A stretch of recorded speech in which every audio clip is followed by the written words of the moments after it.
11 signs your childhood trauma is still controlling your life and you don't even realize it. There are these little things you do every day and you have no idea they're not you. They're just echoes of your childhood trauma. So here's 11 signs you might have missed. 1. You say yes instantly but spiral later. Someone asks for something and you do it. No questions, no pause. But then, hours later, you're like, wait, did they just use me? That's because as a kid, you weren't allowed to think first.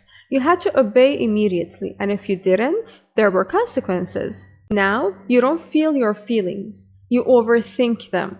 Number 2.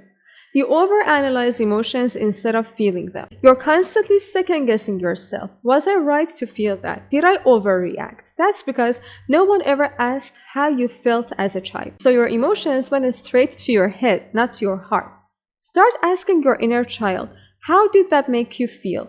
Seriously, make it a habit. Number 3. You rush everything. Even pouring tea feels like a task on a deadline. You feel like if you slow down, you're doing something wrong. That's because shame was installed in you early. Maybe you grew up in a strict or religious household where even the tiniest mistake got you scolded. So now your nervous system's on high alert, like you're always about to screw up.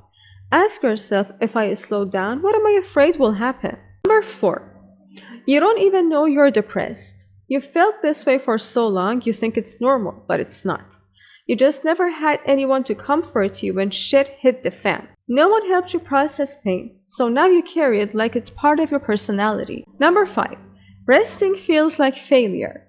You feel like the moment you stop grinding, you're falling behind. As a kid, no one told you, hey, it's okay to rest. You probably thought, if you took a nap, you'd miss out, or worse, be called lazy. Now you equate rest with guilt.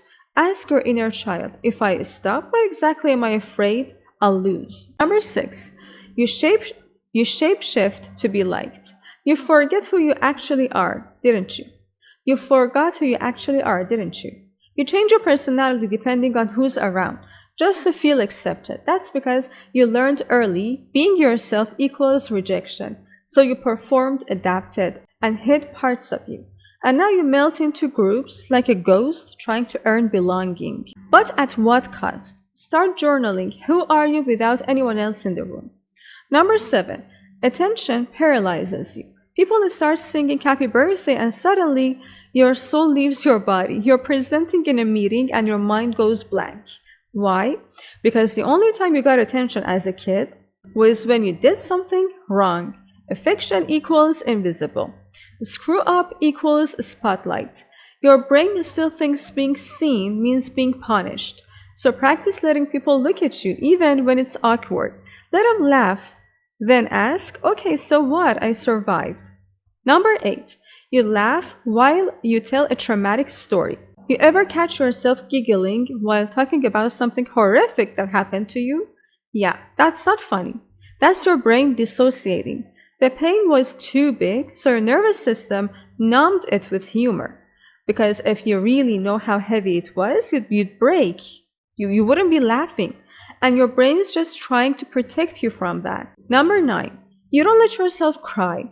Or you cry and you can't stop. In therapy, either you sit there saying, I'm fine, with a dead face, or you break down uncontrollably and can't talk through it. That's trauma. As a kid, maybe crying got you punished or laughed at. So now you hide your pain like it's a crime. But guess what? Crying doesn't make you weak, it makes you human. You shut down, or maybe you used to cry so much as a kid like that eventually someone gave in. So now without realizing it, your nervous system expects crying to get what you want. Or maybe you used to cry so much as a kid that eventually someone gave in.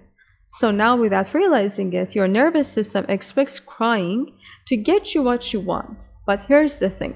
Now that you're grown, tears don't work the same way. What does it work? What does work? Using your words. Asking directly, saying it out loud, even if it's messy. If you cry too much, learn to express your needs with logic. If you never cry, let yourself feel. Crying isn't weakness. Being soft isn't weakness. And then there is this feeling like You're made of glass. Like everyone can see what you're thinking about, what you've done, what you're ashamed of.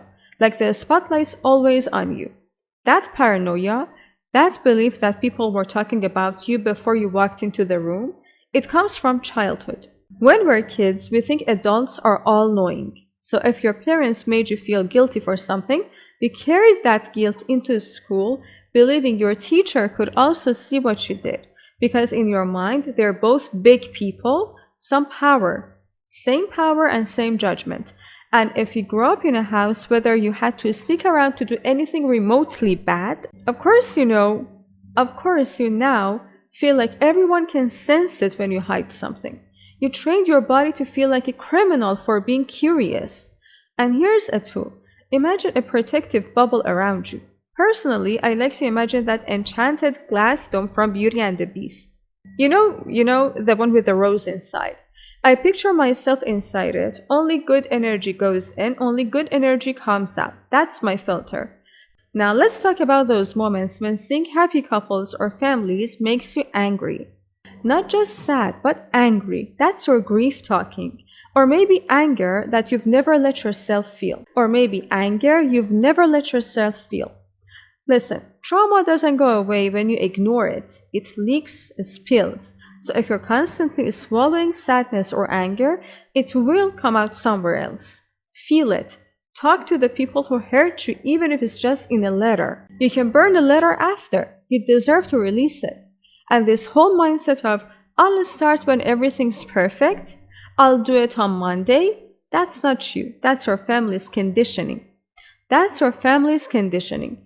You watch them never take action, never change. Maybe as a kid, when you actually did something good for yourself, they questioned you.